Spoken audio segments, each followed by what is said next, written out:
Muy buenas tardes con todos y todas las presentes. Qué gusto poderlos tener nuevamente en otro webinar que hemos preparado desde Poliestudios para ustedes. Esta vez nos acompaña nuestro querido José Caiza.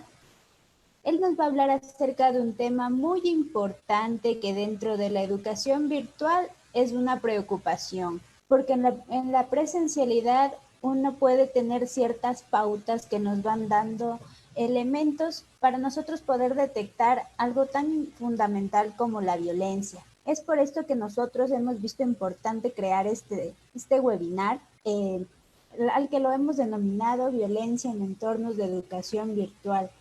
Como docentes, somos quienes tenemos la responsabilidad de velar por los intereses y también por la seguridad de nuestros estudiantes.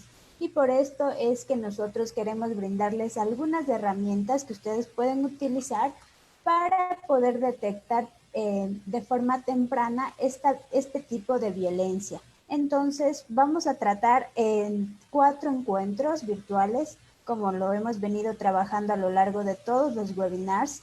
José nos va a hablar hoy nos va a hablar acerca del enfoque de tipologías de violencia en entornos virtuales. El día lunes vamos a trabajar con los protocolos y rutas de actuación en torno a la violencia sexual y la violencia institucional. El miércoles trabajaremos los protocolos y rutas de actuación sobre violencia intrafamiliar y violencia entre la comunidad educativa. Y cerrando con broche de oro, veremos una revisión de fichas y anexos, base para una educación virtual efectiva. Es un gusto poder tenerlos a cada uno de ustedes. Muchísimas gracias. José es uno de nuestros mejores tutores, experto en estos temas de psicología. No se olviden que al finalizar este webinar ustedes pueden acceder a una certificación académica por 40 horas, la misma que pueden utilizar para sus ascensos profesionales, concurso de méritos y oposición del Ministerio de Educación y sobre todo para su crecimiento personal y social. Para acceder a esta certificación, pueden hacerlo a través del depósito de $20 en la cuenta corriente Produbanco número 0200 523 5711 a nombre de Formación Continua Poliestudios for Polinet S.A. El número de RUC 179 274 174 2001. Es muy importante que no olviden nuestra metodología de trabajo.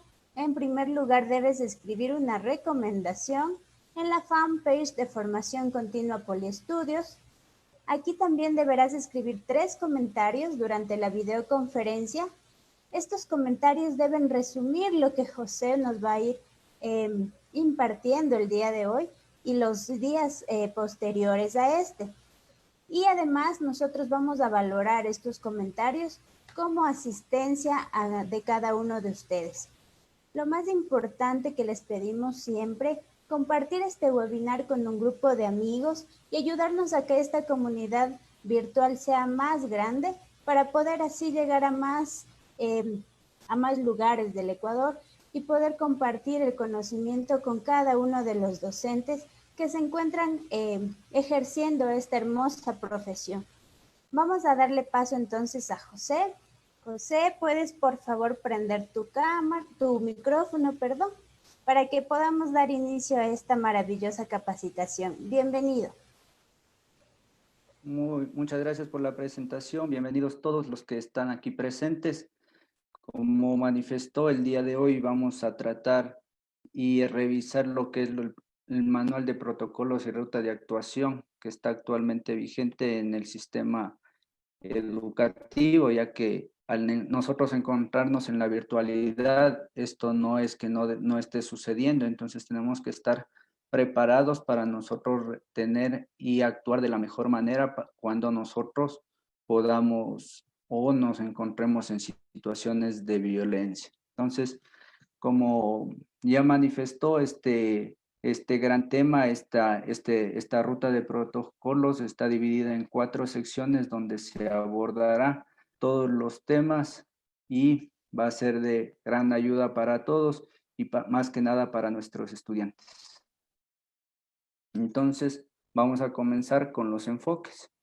Esta ruta de actuación básicamente está contado en 7 enfoques: el enfoque de derecho, el enfoque de género, el enfoque intergeneracional, el enfoque intercultural, el enfoque inclusivo, el enfoque pedagógico y el enfoque restaurativo.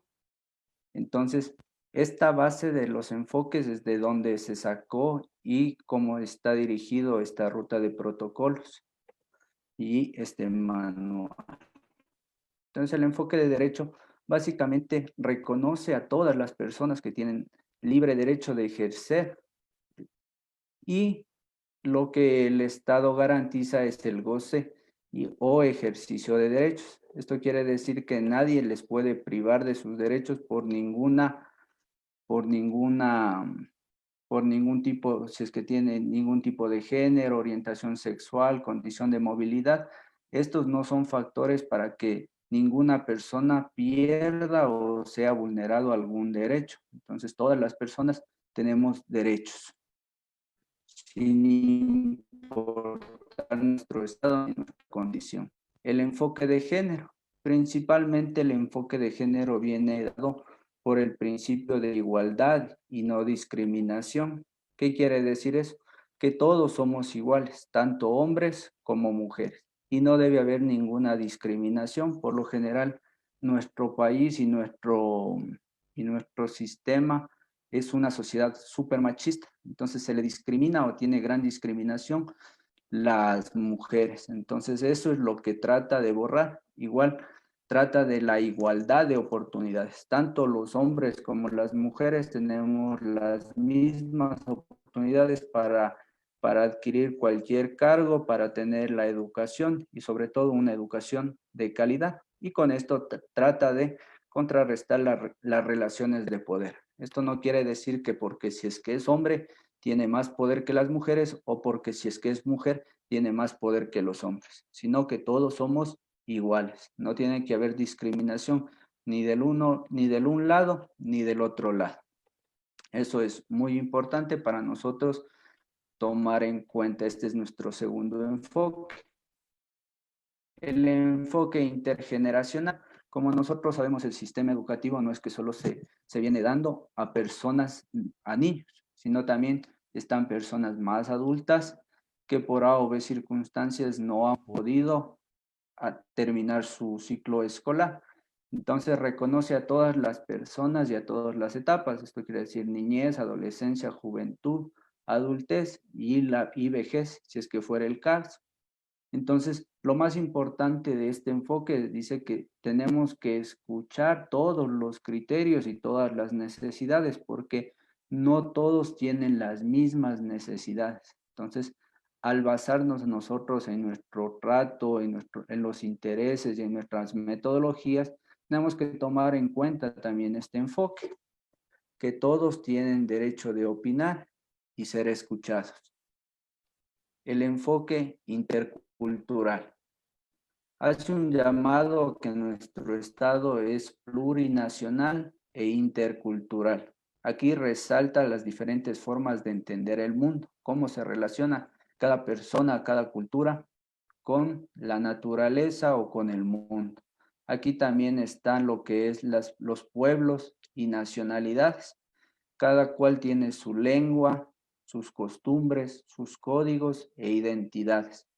Y también aquí es muy importante presentar las situaciones de movilidad humana. Esto quiere decir a estudiantes que no son de aquí, que no, o por A o B motivo están en esta movilidad humana, ellos también tienen el derecho de estudiar y garantiza la educación integral e inclusiva sin ninguna discriminación.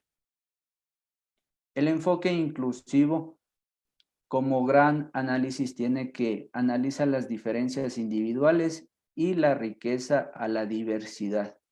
No está hablando que porque no somos iguales, nosotros le vemos como una barrera. Más bien esto le ve como una riqueza para nosotros ir comprendiendo estas diversidades y ser mejor como sociedad, como institución y como personas.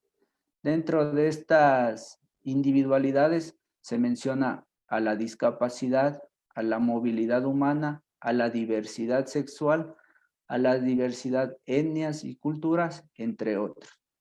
Entonces, todos estos rescata el valor de la diferencia a la igualdad. El enfoque pedagógico. Básicamente nos está mencionando en este enfoque que nosotros tenemos que educar para la vida. ¿Qué es educar para la vida? El aprendizaje significativo que se lleva con esto, con una visión integral, que no solo crezca en conocimientos, sino que crezca en valores, en su forma de actuar, en respetar al prójimo, al respetarse al mismo y respetar al medio ambiente. Y el enfoque restaurativo, que básicamente es con lo que vamos a trabajar en el manual de violencias, rompe el esquema punitivo. Entonces, aquí ya no es de castigar, castigar por castigar, si no está viendo que la persona que agredió, que cometió el error, en este caso el estudiante, tiene que aceptar su responsabilidad y restaurar los daños. Para esto nosotros tenemos los círculos de convivencia, tenemos las charlas, tenemos algunos mecanismos para que el error que haya cometido el estudiante sea mermado y se vaya mejorando en su accionar.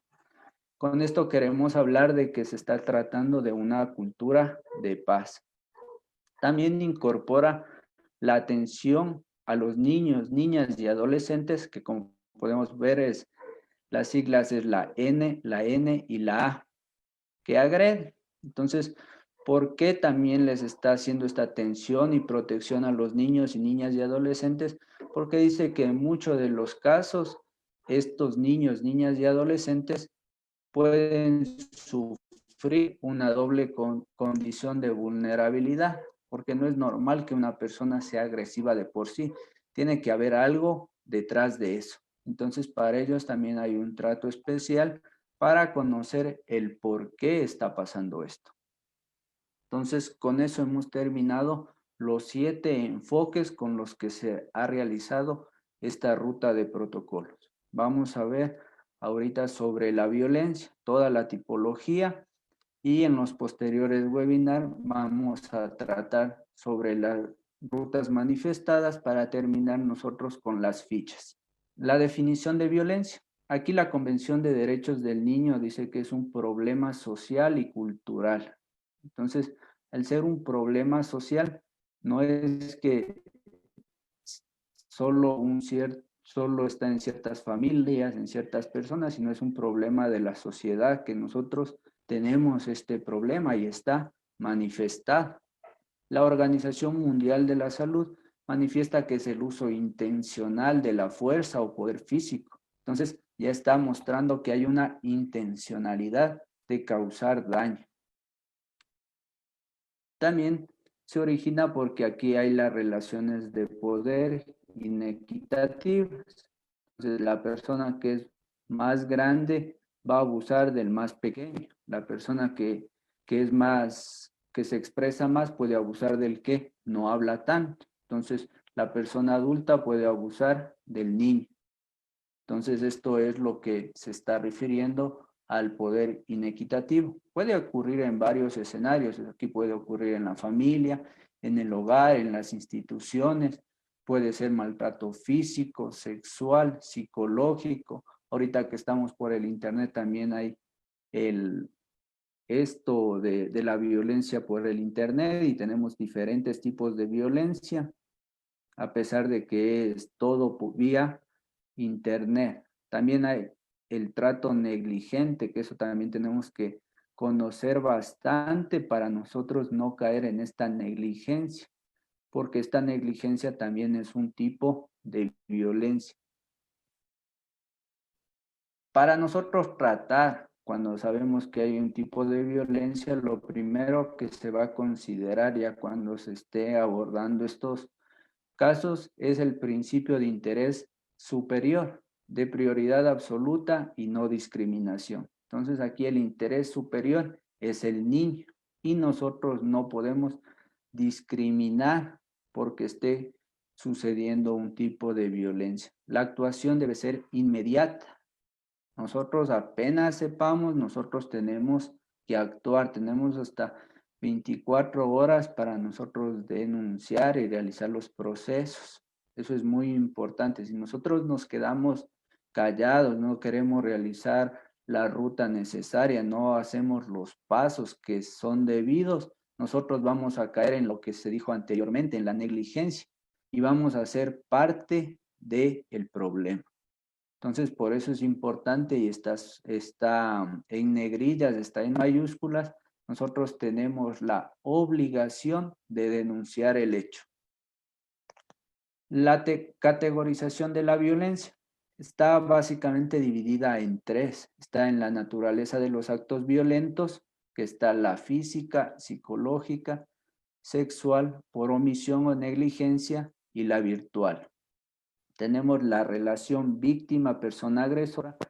Aquí se subdivide en intrafamiliar, institucional, que puede ser de docentes, autoridades, personal administrativo o de limpieza o varios. Entre pares, de estudiantes contra integrantes de la institución educativa. Y para finalizar tenemos los motivos socioculturales y o situaciones de vulnerabilidad. Aquí hablamos de la violencia de género, por orientación sexual o identidad de género, por condición socioeconómica, étnica, cultural y o situación de movilidad humana y por discapacidad. Todo esto es lo que vamos a ver el día de hoy y cada una de estas tiene su ruta. Entonces, la primera, vamos a hablar sobre la naturaleza de los actos violentos. La física dice que es todo acto u omisión que produzca o pudiese producir daño o sufrimiento físico. Entonces aquí nosotros tenemos los golpes, tenemos los puñetes, tenemos que se lanzan los esferos, o sea, cualquier tipo que produzca un sufrimiento o daño físico es un tipo de violencia física.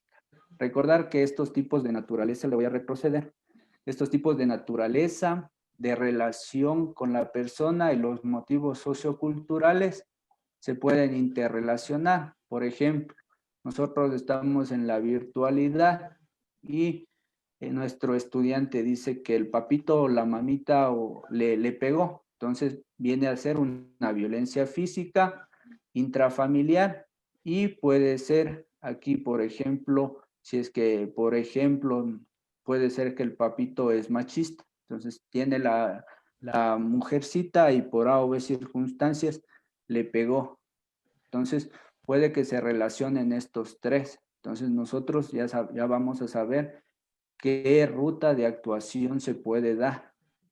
Pues principalmente ahorita lo que vamos a revisar son que se van a dar estos tipos de violencia intrafamiliar o puede ser violencia entre pares o de docentes o autoridades, pero por el medio virtual, porque no tenemos en la presencia física. Entonces puede haber un hostigamiento, ustedes ya pueden ir reconociendo los diferentes tipos, cómo se pueden ir interrelacionando. Eso es muy importante. Entonces, la violencia física se puede manifestar a través de golpes, puñetazos, como ya lo pudimos ver. Entonces, principalmente, aquí también vale aclarar, aunque no está y no se va a poder evidenciar en esta época, porque los estudiantes no se están interrelacionando físicamente, entonces es la provocación o mutilaciones o deformaciones, quemaduras, cortes de cabello y también la ingesta forzada de drogas o bebidas alcohólicas es tomada como una violencia física. Eso está escrito en esta ruta de protocolos.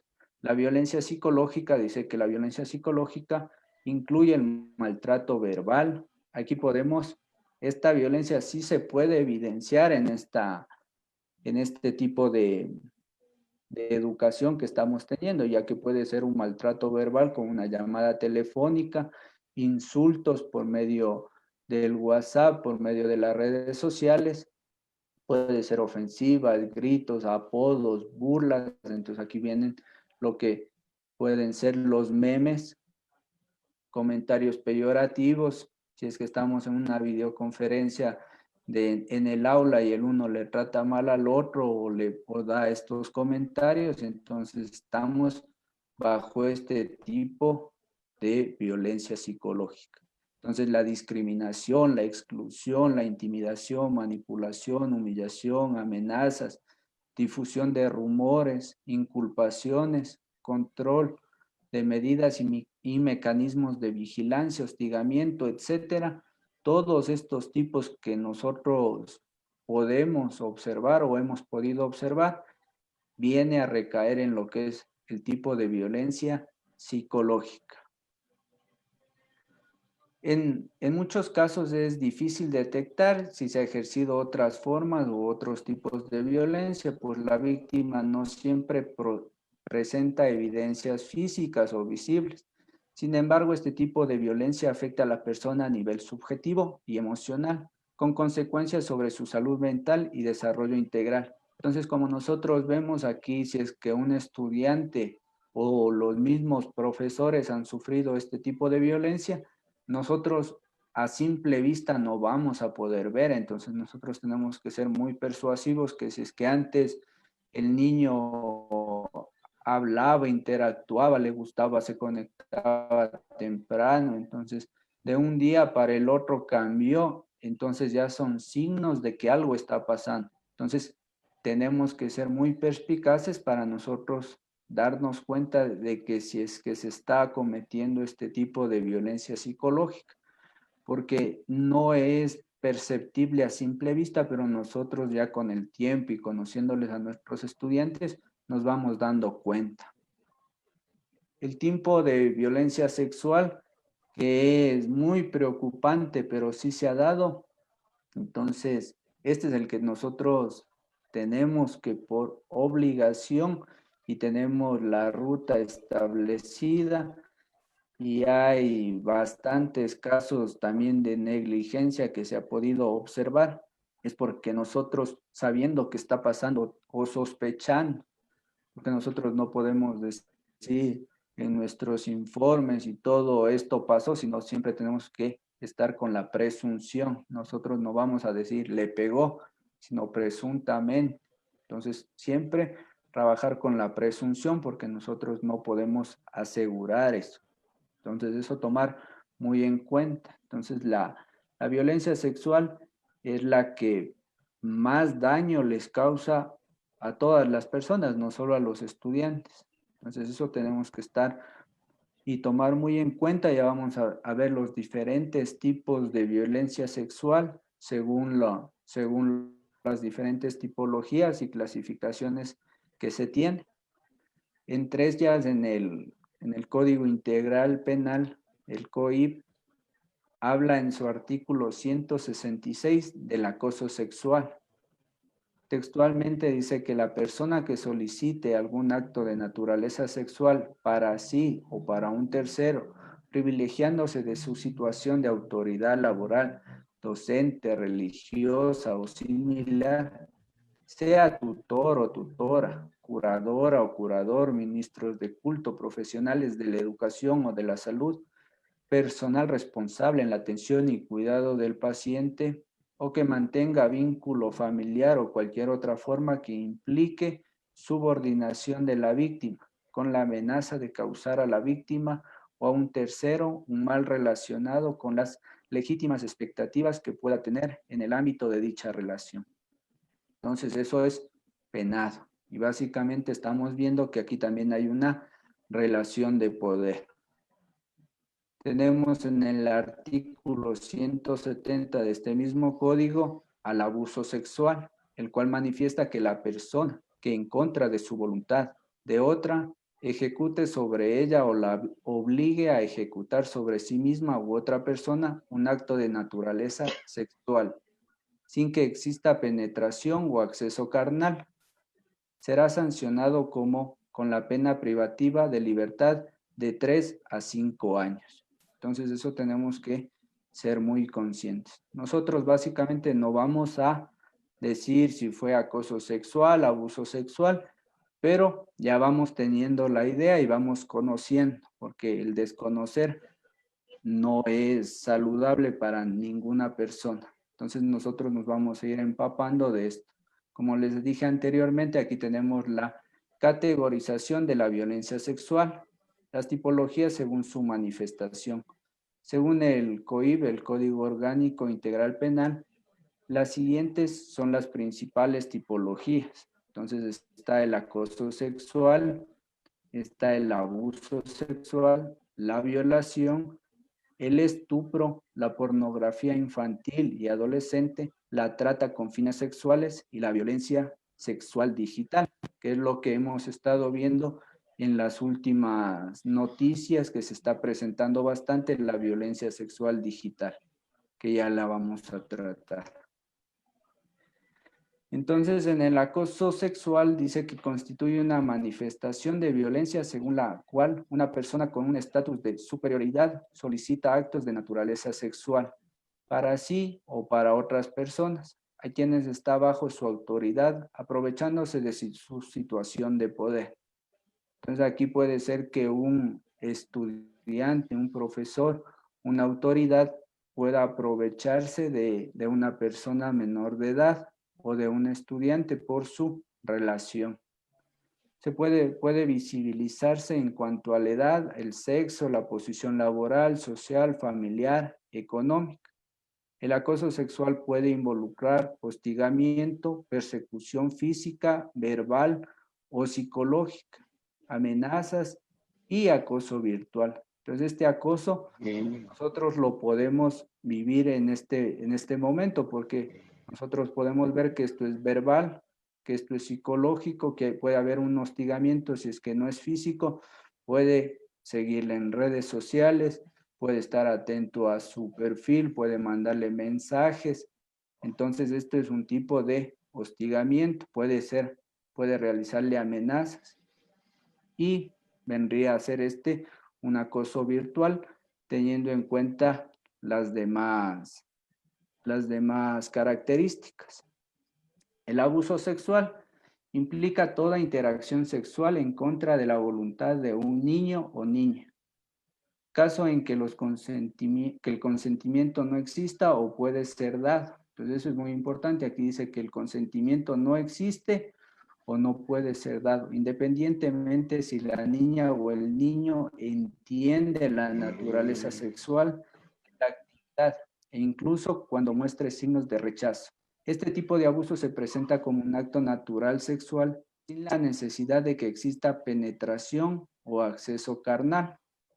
Las personas agresoras aprovechan las circunstancias para lo que pone de ventaja frente a la víctima y usa su vulnerabilidad. Recordar que los niños, niñas y adolescentes son personas vulnerables, como ya vimos anteriormente. El contacto sexual entre una persona adolescente y un niño o niña más pequeños también puede ser abusivo si hay una significativa disparidad de edad, el desarrollo o el tamaño, o si existe un aprovechamiento intencional en estas diferencias. El otro tipo es la violación.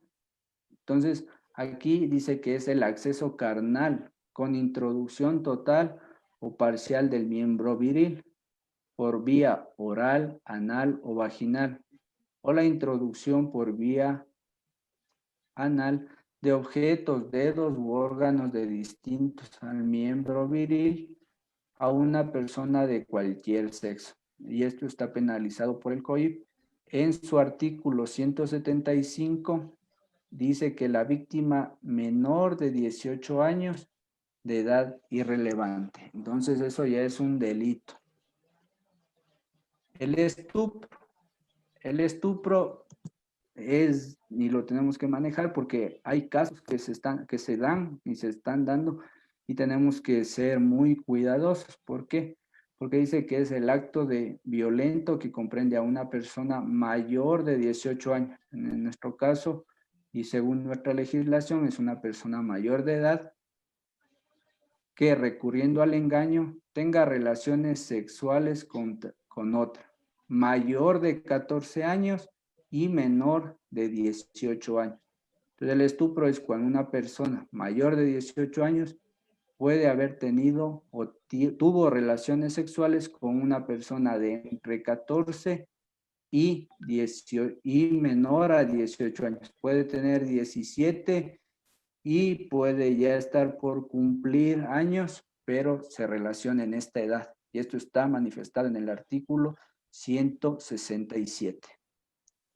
La pornografía infantil y adolescente dice que es toda representación, producción, distribución, divulgación, importación, exportación, oferta, venta o posesión por cualquier medio de imágenes de un niño, niña, adolescente dedicado a actividades sexuales explícitas, reales o simuladas, o toda representación de las partes genitales de un niño, niña o adolescente con fines primordialmente sexuales. Entonces, aquí es donde nosotros estamos cayendo, o se puede estar viendo que nosotros podemos darnos cuenta porque se está dando y se está evidenciando que hay este tipo de pornografía infantil y tenemos que ser muy cautos en estos temas. La trata con fines sexuales, esto ya es más, no es que los otros no sean de mayor interés, pero esto ya es una captación de personas en el transporte, de traslados, acogida y de la recepción de personas. Y también se ha visto redes que están realizando tratas de los estudiantes. Entonces, si hay esto, no es que podemos decir esto no existe. Esto se está dando y nosotros, por eso es muy importante hablar en las reuniones, que los papitos sepan qué están haciendo sus hijitos, qué es lo que está pasando, si es que hay cambios de comportamiento, o sea, hay algunos chicos que salen. Entonces nosotros ahí nos podemos dar cuenta de esto porque lo tienen muy escondidos y puede ser que hay esta trata sexual por lo que hemos estado viendo, que son amenazados, que está algo detrás de esto. La violencia sexual digital. Dice que debido a las relaciones que se presentan en la web, sobre todo en las redes sociales, surgen diversas modalidades de delitos graves que ponen en riesgo la integridad de los niños, niñas y adolescentes. Es por eso que nosotros en nuestras clases virtuales tenemos que tomar todas las seguridades. Tenemos que, si es que utilizamos por A o B circunstancia redes sociales, que estas redes sociales sean vigiladas por los padres de familia, que si es que utilizan el internet, los papitos se asesoren, tengan una buena seguridad digital, porque nosotros no sabemos quién está detrás de cada una de nuestras pantallas y se puede dar esto. Implica cualquier tipo de plataforma o dispositivo tecnológico. Ahorita ya cualquier celular, o no cualquiera, sino ya la mayoría de celulares ya pueden acceder al internet, tienen cámaras, se puede enviar fotos, videos, chat, se puede descargar todas las redes sociales. Entonces ya entramos en un mundo mucho más amplio, que no solo puede ser del Ecuador, sino a nivel internacional. Entonces tenemos que tomar mucho cuidado en eso. ¿Con qué? Con captar imágenes en vivo, tiempo real. Igual el uso de que cada 5 o 7 minutos, todos los días están subiendo estados, cambiando de fotos. Entonces, esto hace atrayente a personas inescrupulosas que están detrás de algo más. Entonces, por eso es importante hablar con nuestros estudiantes del cuidado de esto. La violencia sexual digital puede ejecutarse a través de la inadecuada utilización de los navegadores web, difundiendo mensajes, fotos, videos de naturaleza sexual que atenten contra la dignidad de la persona agredida. ¿Por qué? Porque nosotros hemos visto que a veces por A o B circunstancia mandan fotos inadecuadas y después con esas fotos ya comienzan a darse lo que es la presión, el hostigamiento, y nosotros sabemos que cuando hay una foto está en la red es muy difícil borrarla porque siempre queda esa huella. Entonces, preferible es pensar una, dos o tres veces antes de enviar cualquier imagen o video para no caer eso. Y nosotros aquí vamos a ver de la discapacidad, de una discapacidad, dice que a su vez la violencia asociada con las discapacidades se produce por el estado de vulnerabilidad, debido a que la sociedad no le ha brindado las condiciones físicas, psicológicas e intelectuales suficientes para vivir en un medio protector y seguro. Las niñas y mujeres con discapacidad suelen estar expuestas a un riesgo mayor dentro y fuera del hogar y sufrir violencia, lesiones o abusos, abandono o trato negligente, maltratos y explotación. Con eso hemos terminado la, la parte de violencia sexual, que es muy amplia, y ya la vamos a tratar en la ruta especificada. También es de gran interés conocer esta vía por omisión o negligencia, ya que nosotros podemos caer en esto, como les dije, por no cumplir con estos estándares. Entonces, tenemos que ser muy cuidadosos. Dice que según el Código de la Niñez y Adolescencia en el 2003, la negligencia es la omisión y o descuido ejercido de las personas adultas. ¿Cuáles son las personas adultas que están a cargo de los niños, niñas y adolescentes? Los docentes, autoridades, personal administrativo o de servicio, padre, madre, representante legal o persona a su cuidado. Todos los que se nombró anteriormente podemos caer en este tipo de violencia por omisión o negligencia, ya que podemos incumplir con las obligaciones o responsabilidades de atención y cuidado para un niño, niña o adolescente. Principalmente nosotros aquí vamos a tener, por el contexto en el que estamos viviendo, la negligencia por parte de los papitos o representantes en los hogares, por la ausencia de protección y cuidado de sus necesidades básicas, no proveer alimentación adecuada para su etapa de desarrollo. Entonces, la falta de supervisión adecuada. Entonces, nosotros tenemos que tomar en cuenta que si es que está pasando esto en nuestros estudiantes, nosotros no es que podemos dejar así. Tenemos que primero hablar con el representante, manifestarle que es un tipo de violencia, que es obligación de él cumplir con todas estas demandas que tiene su estudiante, su representado, ya que la falta de protección le va a hacer recaer en serios problemas, porque nosotros tenemos que seguir la ruta. Entonces, si nosotros vemos que está o hay negligencia de esta parte, nosotros tenemos que realizar la ruta pertinente para ayudarle a nuestro estudiante. En las instituciones educativas también se da negligencia cuando no se utilizan las prácticas pedagógicas adecuadas o incumplen con los procedimientos establecidos para garantizar el bienestar de los estudiantes. Una práctica pedagógica inadecuada sería insultar al estudiante. Puede ser que nosotros le denigremos, que le hagamos un estereotipo, que nosotros mismos nos burlemos de ellos. Entonces, si estamos o conocemos eso, nosotros también estamos cayendo en este proceso de negligencia. Entonces, y eso puede ser sancionado, tiene que ser sancionado. Y la violencia virtual Dice que es aquella violencia psicológica o sexual que se ejerce a través de los medios informáticos o electrónicos, que tienen efectos psicosociales en las personas. Las principales formas de violencia virtual contra niños, niñas y adolescentes que se pueden detectar en las instituciones educativas son las siguientes.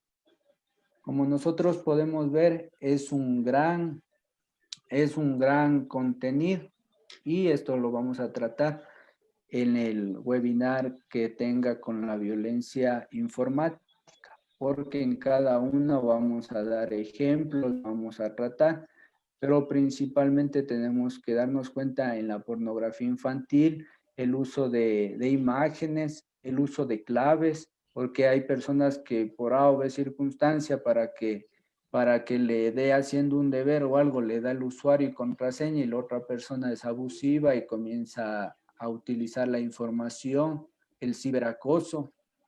Entonces, estas son las principales.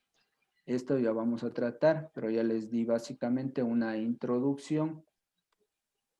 Entonces, nosotros en la nota técnica se ha copiado tal y cual como está en la ruta. Dice que la nota técnica, el Código Orgánico Integral Penal, establece sanciones entre 1 a 26 años de privación de la libertad a personas que cometan delitos informáticos o ciberdelitos contra niños, niñas y adolescentes por medios electrónicos, informáticos o de cualquier otro soporte físico o formato.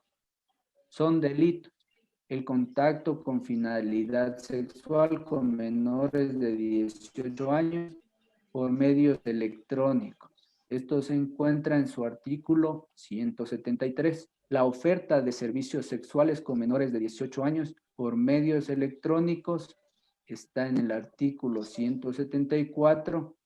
La violación a la intimidad está en el artículo 178. Fotografiar, filmar, grabar, producir, transmitir o editar materiales visuales, audiovisuales, informáticos, electrónicos o de cualquier otro soporte físico o formato que contenga la representación visual de desnudos o semidesnudos reales o simulados de niñas, niños o adolescentes en actitud sexual. La persona que lo hiciera será sancionada con la pena privativa de 13 a 16 años. Esto estipula el artículo 103. Comercializar pornografía con utilización de niños, niñas y adolescentes está en el artículo 104. Esto es muy importante conocer porque nosotros decimos, no, es que pasó eso y le van a sancionar o va a pasar algo o no se hace nada, pero nosotros vemos que si es que se dan la ruta, los protocolos y se actúa como se debe actuar, todo esto representa un delito que dependiendo del caso tiene que ser sancionado. Y eso tenemos que quedar muy claro. Y nosotros como educadores no dejar pasar. Ahorita vamos a hablar de la relación víctima y persona agresor. Nosotros tenemos aquí la intrafamiliar, la institucional, entre pares de estudiantes contra integrantes de la institución educativa. En el artículo 155 del Código Integral Penal, con relación a la violencia contra la mujer o integrantes del núcleo familiar, se considera violencia toda acción que consista en maltrato físico, psicológico o sexual, ejecutado por un miembro de la familia en contra de la mujer o demás miembros del núcleo familiar. A continuación les voy a leer lo que significa o lo que está estipulado como núcleo familiar. Se considera miembros del núcleo familiar a la o al cónyuge de la pareja de unión de hecho o unión libre, conviviente, ascendiente, descendiente, hermanas, hermanos, parientes hasta segundo grado de afinidad y personas con las que se determine que el procesado o la persona mantenga o haya mantenido vínculos familiares, íntimos, afectivos, conyugales o de convivencia, noviazgo o de cohabitación. Entonces nosotros aquí vemos que si es que existe el tipo de violencia físico, psicológico, sexual entre el miembro del núcleo familiar, en este caso se podría decir fácilmente con quien uno convive diariamente, entonces se tiene en este reglamento se recae en el artículo 155. Mientras que el institucional dice que está, según el artículo 67 del Código de la Niñez y Adolescencia, violencia institucional es aquella ejercida por un servidor de una institución pública o privada como resultado de la aplicación de reglamentos, prácticas administrativas o pedagógicas aceptadas o expresadas tácitamente por la institución y cuando sus autoridades lo han conocido y no han adoptado las medidas pertinentes para prevenirlo, hacerlo cesar, remediarlo y sancionarlo de manera inmediata. La responsabilidad del maltrato institucional recae en el autor del maltrato y en el representante legal, en este caso la autoridad o responsable de la institución o establecimiento al que pertenece. En el ejemplo que vimos anteriormente de que si es que un profesor está tratando mal a un estudiante y la mamita se quejó con la autoridad y la autoridad no hace nada, estamos hablando de un maltrato institucional. Entonces es importante que con los enfoques que hablamos anteriormente del respeto, de género, intercultural, entonces todos tenemos que ser tratados con respeto, con dignidad y nadie puede violar los derechos de nadie. Y si es que no se realiza o no se hacen los cambios necesarios de una institución para cambiar esto, estamos bajo la violencia institucional y en este caso la máxima autoridad es la mayor responsable, porque cada autoridad es responsable de su institución. Exacto. Esta modalidad de violencia puede ocurrir en el ámbito educativo si la presunta persona agresora integra la Con comunidad. problemas de visión, En ya. este caso, Me han llorado. hablamos de docentes, personal directivo, administrativo y de servicio o cualquier persona adulta que tenga contacto directo con los niños, niñas o adolescentes. Nosotros, como estamos en la virtualidad, este caso se lo puede relacionar en el desarrollo pedagógico con el trato que tienen los docentes con el estudiante. La violencia institucional se genera cuando existe un ejercicio de poder por parte de la presunta persona agresora, valiéndose de su posición profesional, nivel de conocimientos, diferencia etaria, generacional o el uso de la fuerza. Entonces siempre hay esta disparidad de poder para realizarse. Entre pares, como su nombre lo manifiesta, se puede dar de autoridad a autoridad, de docente a docente, de estudiante a estudiante. Puede ser esta física, sexual, puede ser por género, entonces puede ser por creencia. Entonces, esto ya se podría decir que tienen igual significado, igual estatus, pero se da este tipo de violencia. Aquí nosotros tenemos conflictos entre estudiantes, violencia entre pandilla juvenil y acoso escolar. Esto hablando principalmente de estudiantes. Conflicto entre estudiantes cuando un estudiante le golpea, le agrede, le está en este caso mandando mensajes, se está burlando de otro estudiante. Es de uno contra uno. Entonces esto es entre estudiantes. Violencia entre pandillas juveniles.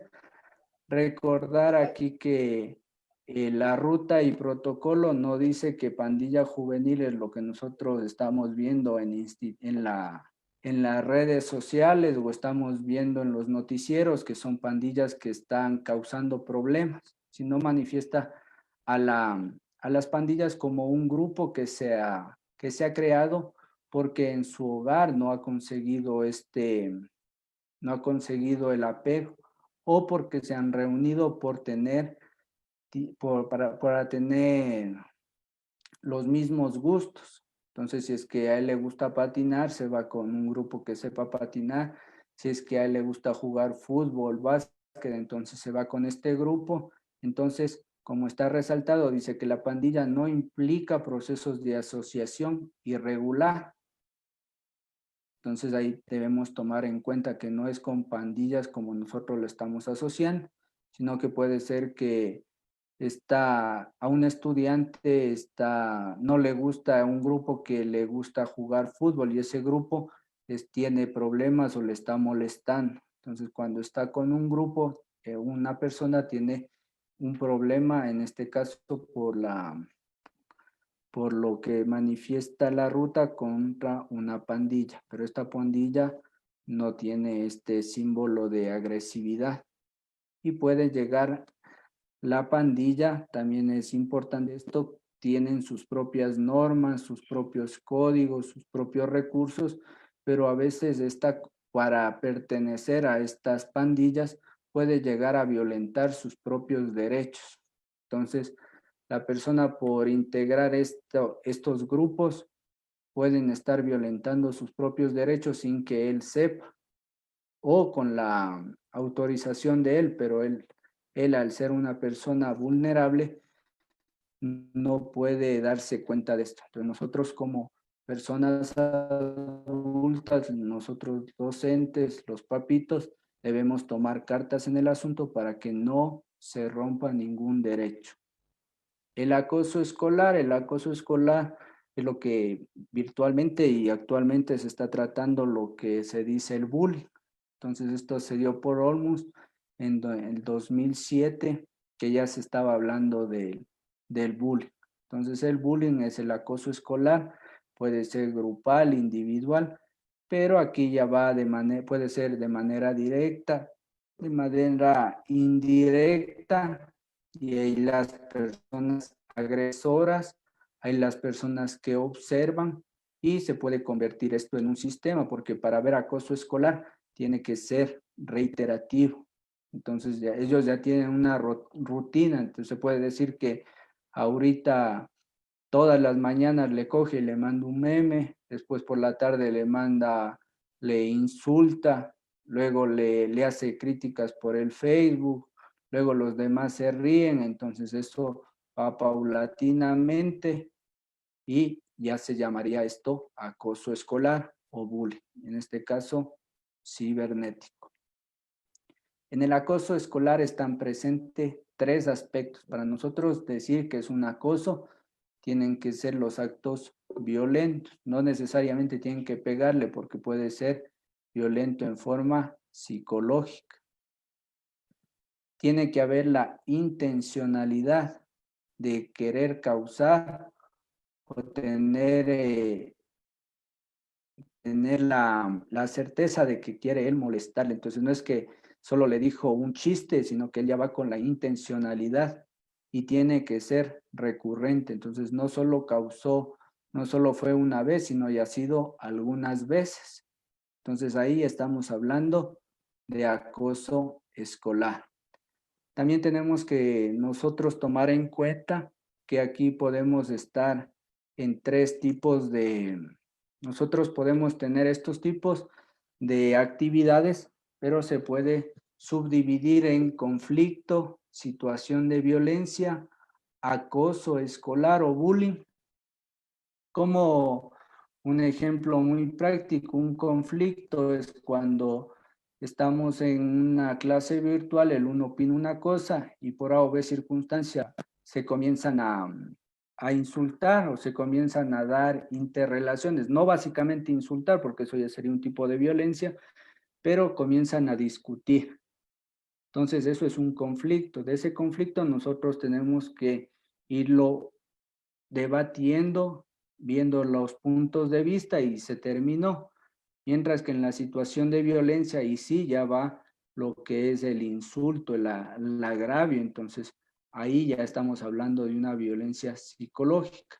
Y en el acoso escolar, en lo mismo, entonces estamos en la aula virtual y el mismo estudiante dice lo mismo y el otro le comienza a decir, tú siempre dices eso, ya te hemos dicho cuántas veces, entonces ya es que el estudiante opina y los demás o el mismo estudiante le vuelve a decir o a recriminar o le vuelve a insultar o por los grupos de chat. Entonces ahí estamos viendo el conflicto es cuando por A o B circunstancia no se ha llegado a un mismo consenso, pero no hay agresión de las partes, sino que se puede como debatir. En la situación de violencia ya hay un hecho de insulto, ya se pasaron de tono. Y en el acoso escolar ya esto ya es recurrente. Las tipologías según su manifestación. Entonces, la violencia entre estudiantes, familiares, representantes legales contra integrantes de la institución educativa. Entonces, aquí también lastimosamente hemos podido ver que ha habido profes que mandan sus o están realizando las exposiciones y hay estudiantes que cogen y les hacen memes. Es un tipo de violencia o que le cogen y comienzan a rayar la pantalla, también se puede considerar tipo de violencia. Por eso que nosotros en este tipo virtual, antes de comenzar cualquier actividad, primero se pongan las normas claras. Entonces, tenemos que respetar tanto a los estudiantes, a los profesores, a las autoridades para no tener este tipo de violencia. Igual las críticas si es preferible en los grupos de WhatsApp personalmente, pero hay algunos que comienzan y tratan mal por el grupo general. Entonces eso es también un tipo de violencia. Las tipologías, entonces, dice que este procedimiento, como nosotros podemos ver, y esto saque, dice que el 90% de los profesores viven situaciones de violencia en sus centros escolares cada día. Esto es porque no se está llevando bien esta interrelación. Entonces, ¿por qué no se lleva bien? Porque a veces los papitos no hacen valer su autoridad o les han dejado, pero nosotros tenemos que primero educarles y una persona educada difícilmente realiza esto, muy difícilmente, pero se da y se está dando. Entonces, no es que porque es estudiante puede realizar o porque es papito y son bastantes, pueden hablar o pueden socavar la dignidad de ninguna persona, sino que esto también tiene sus consecuencias y tiene su ruta. Y eso está especificado. Y para terminar, las tipologías según los motivos socioculturales, que son algunos de los que ya hablamos, dice que tenemos la violencia por motivos de orientación sexual o identidad de género, la violencia de género y la violencia por condiciones socioeconómicas, étnicas y culturales o condición de movilidad humana y la violencia por condición de discapacidad. Todo lo que nosotros vimos el día de hoy es un enfoque de lo que está escrito y de lo que está manifestado en la ruta de protocolo. Nosotros ya en las próximas clases vamos a tratar cada una de ellas, cómo se tiene que tratar, y la última clase vamos a ver las fichas que nosotros deberíamos llenar y las consecuencias que estos pueden tener. Con esto hemos terminado el día de hoy. Espero que les haya sido muy productivo y que nos sirva a todos. Muchas gracias. Muchas gracias, José, por tu información. Ha sido una capacitación muy fructífera. Todos nuestros participantes están muy contentos con tu intervención. Este tema es un tema de mucha preocupación que como docentes tenemos que estar muy pendientes de cada una de las actitudes de nuestros estudiantes. porque son muy pocas las señales que ellos nos pueden enviar y debemos de estar atentos en todo momento. Tenemos dos preguntas en Facebook de nuestra amiga Alexandra Marandi. Ella nos pregunta, si un estudiante no quiere activar su cámara en clase, pese a que se ha indicado con tiempo a los representantes y se ha coordinado acciones, el estudiante no responde de manera favorable. ¿Exigirle que prenda su cámara se considera un acto de violencia? No, básicamente no sería un acto de violencia porque no estamos vulnerando ningún derecho. Lo que tendríamos que trabajar ahí es, como se les dijo en la clase, en otras capacitaciones, siempre antes de nosotros pedirles, puede ser que el niño sea muy tímido, entonces primero interactuar entre nosotros. Nosotros tenemos diferentes plataformas, el Zoom, las llamadas, las videollamadas de WhatsApp, entonces primero podemos trabajar por ese medio, hablar y comunicarnos y decirle, ¿sabes qué? Nosotros te estamos pidiendo que tú actives tu cámara porque ha habido casos que no estudiantes, pero le podemos decir por un ejemplo, yo estoy siguiendo un curso y dejamos la cámara prendida y nosotros pensamos que estás tú ahí. Entonces es para seguridad tuya, para que tus papitos sepan que cuando estás frente a la cámara, estás conmigo, estás aprendiendo y no vamos a tener ningún problema. Y para que tus papitos estén más seguros. Entonces es la forma de llegar con los estudiantes, pero no sería ningún tipo de violencia porque no se está ni afectando psicológicamente ni virtualmente, pero es la forma en cómo nosotros estamos llegando al estudiante, ¿no? Eso sería. Muchas gracias, José. De igual manera, yo creo que esta pregunta nos la vas a responder posteriormente en las posteriores capacitaciones, pero voy a plantearla para ver si es que nos la dejas adelantando un poquito. ¿Cómo manejar o qué hacer cuando es el adolescente quien agrede a su madre y se protege con el hecho de que no le pueden hacer nada porque es menor de edad? Si no, se les denuncia por maltrato a los padres. Ya nosotros igual hay las juntas de protección, entonces no es que los estudiantes o los adolescentes pueden realizar lo que ellos deseen. Entonces, es como cuando le maltratan a un docente o algo, entonces se va a nosotros tenemos que seguir el caso, en este caso tendría que seguir el DS o la mamita también le podría realizar este seguimiento. ¿Por qué? Porque si es que le ha pegado a su papá, entonces debe tener algún problema, entonces hay la junta de resolución o a donde vaya el caso, lo primero que va a hacer con esta persona menor de edad va a enviarle a un psicólogo, va a haber un trato psicológico para ver el por qué está reaccionando de esta manera. Puede ser que está consumiendo alguna sustancia, ya no se puede controlar, que necesite algún tipo de rehabilitación.